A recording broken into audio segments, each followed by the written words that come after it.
Say, kids, what time is it? It's kind of like watching TV, but, in your car.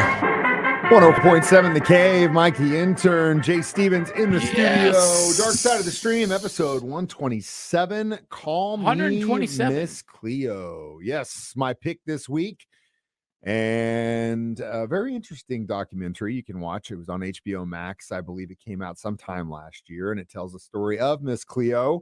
Online, or pay per call minute. Yeah, before online. Pay per call minute service psychic. Now, before we get into this, I watched it with my wife, and while we were watching it, she stops down at one point, looks at me, and goes, "You guys can't do the voice." And you know what I say to that? Call me now. Hey, man. Call me now. Because first of all, Well, that's part of the documentary. Is the controversy we're not about being the voice. malicious here. If you watch the documentary, literally for like 1 minute, every person that is interviewed in this documentary does their own version of "Call me now." Yeah, call me now.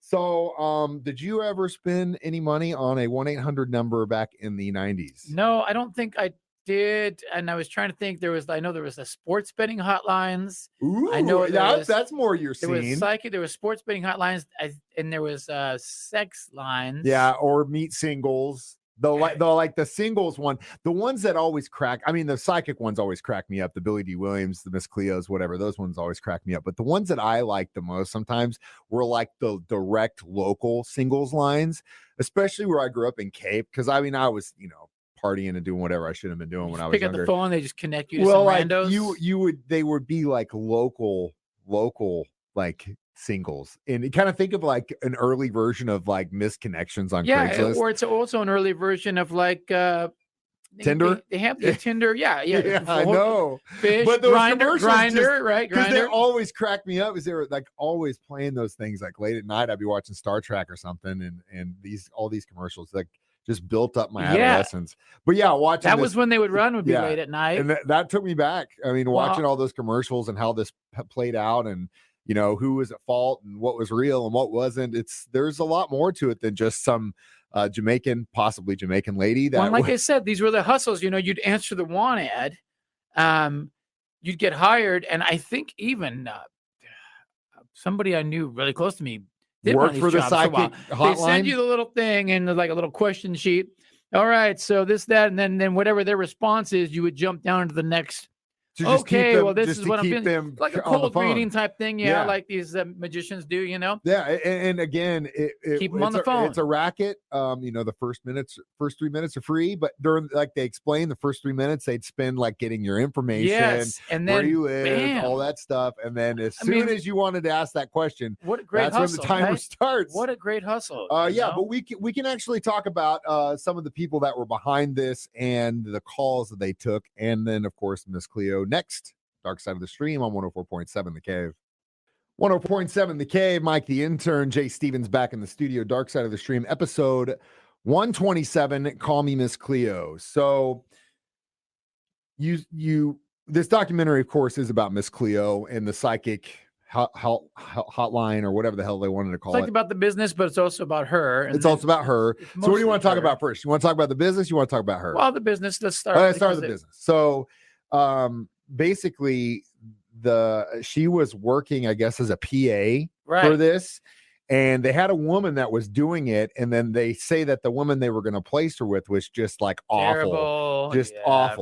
And so here comes Cleo and does this Jamaican voice, and that she's like a voodoo priestess and all this stuff, and they're like, "You're perfect." Blew up. And then they tell her what to say, and then it just snowballs and snowballs. I mean, it was it was satired by the Chappelle Show, Mad TV, which, by the way, the chick from Mad TV's in this documentary. Yeah. Who would have thought that's how she turned out? Right. I mean, tattooed neck down. Oh, I was like, whoa, yeah, whoa. But yeah, that was a sight to see. Not to say that I don't, I'm anything about tattoos. I'm pretty much the same. But her, I was like, whoa, I didn't see that coming. But anyway, the other thing that was interesting, like you mentioned in the last break, all these people that they had on this that worked for this, like, because you call in, you wouldn't actually, because I think she said she only took calls for about the first 6 months. Yeah, of they doing would this. allude to you could get Miss Cleo, but you were getting some other. You were getting some other guy like me or Jay sitting in our apartment, and they'd say, "Oh, Miss Cleo's in the other room, and now she's busy." But I get a strong feeling what you're needing here. I'll ask her real quick, and then I'll come back and tell you. Keep them on the phone. Keep them on the phone. Yeah. Hang on a second. Let me go find her. Yeah. But none of these people were psychics. None of these people had any kind of like extrasensory perception or whatever. It was just some guy, like you said, that answered a want ad that was like, "Can you take calls?" And after all these years, all of them felt guilty. You know what I mean? Right. Well, they all. I don't think they should really feel that guilty, because I bet some people just as somebody to talk to. You're right. You're right. But one of them, to argue that point, one of them did say, it does kind of suck, because all we should have done and said, "Look, ma'am, you can get all this help from the free community health center." Well, yeah. So in essence, yes, they are paying for someone to listen to them, but it sucks that at that point giving somebody advice, history, they could have just went to the free community health center and had a conversation. Listeners can call us and say, "Hey, my man's cheating on me. What should I do?" You got 2 psychics right here. They'll tell you what you should do. We'll tell you. We'll give you all the advice in the world. But essentially, that's what it became. It was just an advice hotline, and they said that was what it was. It was just some people wanted someone to listen to them about their problems, what they should do. And you would think Miss Chloe, being the face of it, she was making money hand. Oh no, dude. And even the caller people that were taking the calls, she said on the low end it was like 14 cents a minute. The high end was 25 cents a minute. Do the math on how many calls and how many minutes you got to be on the phone to actually make some money. It's crazy. The guys at the top were making the money. They were the ones making the money, and they would end up being sued. And we could talk about that next. Dark Side of the Stream on 104.7 The Cave. 104.7 The Cave. Mike the Intern, Jay Stevens back in the studio. It's Dark Side of the Stream, episode 127. Call me Miss Cleo. So before we get into those at the top that controlled this whole business model and end up getting sued because of it, let's talk about Miss Cleo. It was interesting to see where she came from. Because she has this vibe that she in the documentary in an interview, because she has since passed from cancer a couple years ago. They had an interview with her about 2012, I think it was. She's claiming she's a voodoo priest. Right. She trained in it. Background's a little sketchy. She has an altar, iffy, all this stuff. But then when you hear the story, she was just some chick from LA that ended up in Seattle. She started working in the theater. She started writing plays. A performer. And one of her characters was this Jamaican voodoo priestess named Miss Cleo. And that's kind of how this whole thing was born. Also to note, one of the actresses involved with her, because I guess she would put on the production, would get paid to do it on the production, and then it was up to her to pay all the actors and actresses. And guess what? She got paid and just dipped out. No one ever heard from her again. And then eventually, years later, she pops up on infomercials, late night TV, and she's Miss Cleo. I bet those actors were just like, "What in the hell is going on?" That's probably what some of our friends think when they turn on the radio. Oh yeah, I know, right? That's probably happens a lot, actually. So she starts this whole thing, and I have to give her credit, because you do get the sense that she does want to try and help people, or at least her friends and family considered her to be. That she has like when you look at it all and you step back and you look at what happened with this stuff in Seattle and this whole Miss Cleo thing and how it went on, you're kind of like, seems kind of scammy, They blame it on trauma. She had a rough go of it, whatever, and this was kind of a thing that she used to protect herself. But she also, I guess, had another kind of personality named Max. That would shut somebody down. Did say that she did have multiple personalities, which is weird. But again, I don't think you could. I mean, I don't think it's like multiple personalities in the sense that, like all of a sudden I'm talking to Mike and then I'm talking to Jay and then I'm talking to that's what the one lady Joe was alluding to, though. But I think it was more of a coping mechanism. Like other people would just use that sometimes when they need to just like fight back and they can't do it themselves. So this person comes out to do it. Maybe it's a different form. But I did want to say something, and that is I have visited with a actual voodoo priestess before, and it was wild. It blew my mind. In New Orleans, oh yeah, like it wasn't like the tour, like you go into the shop and then hey, you know what I'm talking about. They were all the real deal. So we went down there, and I was down there for about a month, and I mean it. I was like, it was very Very weird. Did you have any kind of instances like that when you were in there? I don't think so. I mean, I know we went into the voodoo shop when we were living in New Orleans. But you never did It was more of a touristy thing. It wasn't. Dude, this lady, I mean, she felt like she was 1,000 years old, dude. It was a really weird scene. I don't want to go into specifics, but whenever she was talking about that, I could remember that and just how like it was almost, you kind of felt like it was an act on one hand, but the other hand, you're like, is this legit? Like, is this really real?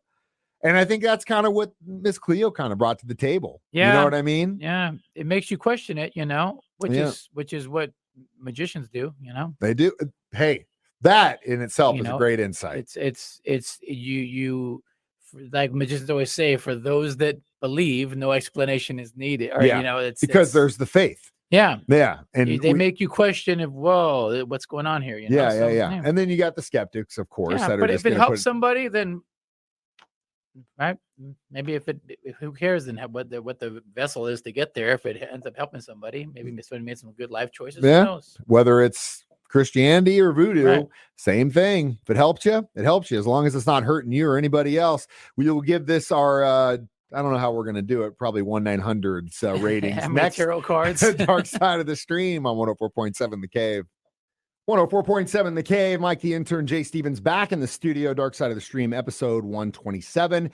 Call me Miss Cleo. So inevitably, there would be a lawsuit. Yeah. First in the on state her, of Florida. and she's she like, was "Hey, the man, I'm spokesperson. just a hired hand.